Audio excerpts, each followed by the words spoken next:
Em 2004, o mundo foi abalado por um filme. Não era um blockbuster qualquer. Não era mais uma história de herói com capa ou espada. Era algo diferente, brutal, incômodo, real. Era A Paixão de Cristo, dirigido por Mel Gibson. Enquanto Hollywood se orgulhava de efeitos especiais e roteiros politicamente corretos, Mel decidiu ir na contramão. Ele queria mostrar a dor, a verdade, não aquela versão suave, domesticada, que muitos contam nas missas de Páscoa, mas a dor crua, a carne rasgada, o sangue pisado e, acima de tudo, o silêncio de Deus diante do sofrimento do próprio Filho. O filme começa com Jesus suando sangue no Getsêmani, angústia, pavor, não do sofrimento, mas da culpa que ele estava prestes a carregar.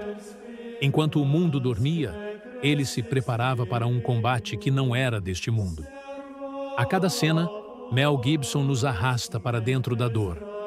Cada chicotada, cada prego, cada escarro, tudo é mostrado sem filtro. E por isso, o filme foi odiado por muitos, chamado de sádico, violento, exagerado. Mas sabe o que ele fez? Ele arrancou o Cristo das pinturas de vitral e o trouxe de volta à carne. Mostrou que a cruz não é um símbolo romântico, é uma tortura. Mas tem algo que poucos perceberam. O filme termina com a ressurreição.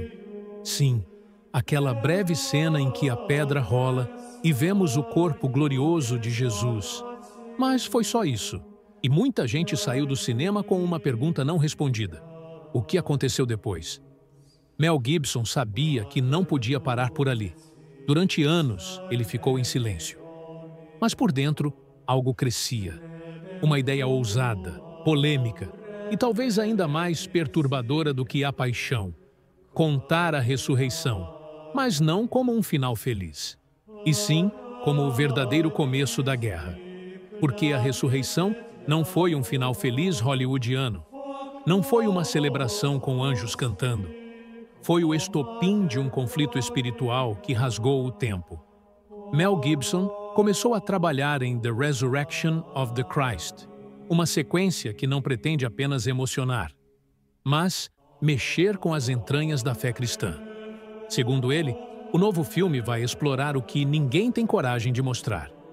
Os 3 dias em que Jesus esteve morto, o silêncio do sábado, o terror no inferno, a desolação dos apóstolos e o momento em que a morte, pela primeira vez, sentiu medo.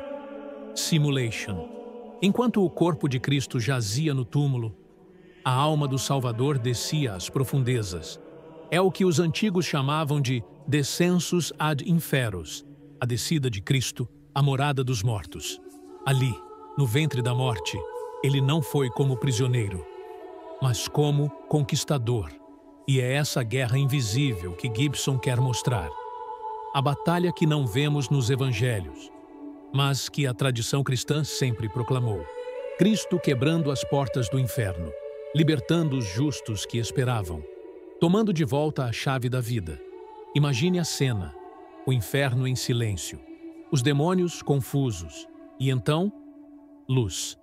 Cristo aparece não mais como vítima, mas como rei, com olhos de fogo e voz de trovão.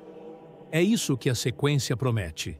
Não apenas uma visão da ressurreição como evento histórico, mas como explosão cósmica, um abalo que rachou a realidade, que desafiou as leis da natureza, que expôs o fracasso de Satanás diante de um Deus que escolheu morrer e venceu. Mas não para por aí. A sequência também vai mostrar o que aconteceu com os apóstolos depois da cruz, porque ali, naquele sábado sombrio, tudo parecia perdido. Pedro chorava por ter negado. Maria estava em silêncio, mas sua alma atravessava a noite escura da fé. Sim, Maria, a única que permaneceu crendo. Enquanto o mundo dizia acabou, ela mantinha viva a chama da esperança. E Gibson quer mostrá-la não apenas como mãe, mas como testemunha silenciosa da vitória. O novo filme vai mergulhar também na dúvida de Tomé, na corrida de João ao túmulo vazio, e no reencontro de Pedro com o olhar misericordioso daquele que ele traiu. Mas vai além. Mel quer mostrar o embate espiritual nos bastidores, a raiva de Satanás, a humilhação dos principados, o terror nos portões do abismo, e tudo isso com a mesma pegada crua de A Paixão, sem floreios, sem autoajuda, só carne, alma e fogo. Segundo o ator Jim Caviezel, que volta a interpretar Jesus, esse será o filme mais poderoso já feito na história do cinema. E ele não está exagerando. Ele disse que, ao ler o roteiro, ficou em choque. Porque não é só um filme. É uma confrontação com o invisível. E talvez essa seja a grande genialidade de Mel Gibson. Ele não filma apenas o que se vê. Ele filma o que se sente, o que arde, o que transforma. A Paixão chocou o mundo porque não teve medo do escândalo da cruz. A ressurreição, agora, promete ir mais fundo, ao escândalo da fé. Porque acreditar que um homem ressuscitou é uma ofensa à lógica moderna. É um tapa na cara do materialismo. É declarar que existe algo maior do que a morte, maior do que os impérios, maior do que Hollywood. E sabe o que é mais insano? Mel Gibson não está fazendo isso por fama. Ele sabe que será atacado, chamado de fanático, conspirador, louco.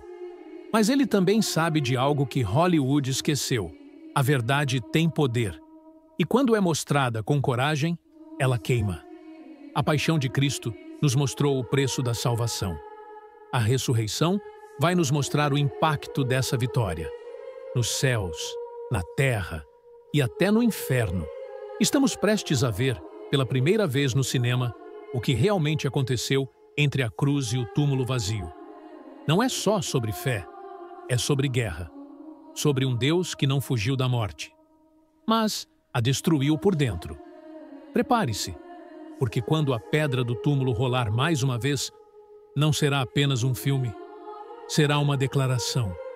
O Rei está vivo, e o inferno nunca mais será o mesmo.